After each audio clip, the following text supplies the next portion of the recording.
Се уште нема одговор од бугарските власти дали ќе се оствари билатерална средба за спорот и евроинтеграцијата на маргините на НАТО самитот во Хаг кон крајот на месецов. Премиерот Христијан Мицкоски обвини дека Бугарија го користи за членувањето во Унијата како оружје. Но планирам деновиве лично да се слушнам со претседателот на Европскиот совет, господинот Кошта, бидејќи тоа беше негова идеја. Ние ја прифативме без резерва. Веднаш што рековме нема никаков проблем.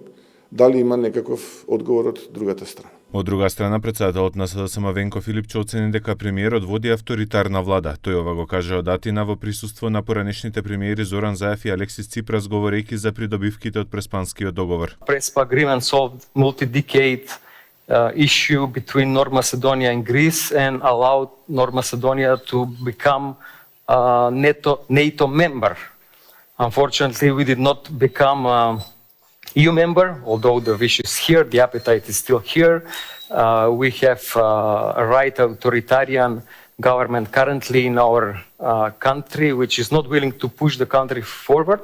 So it's like a vaccine. We got the first dose with NATO, we didn't get the second dose. На премиерот пак не му е јасно врз основа на кои критериуми Филипче има таков заклучок. Не знам што е тоа што го предизвикало тоа чувство.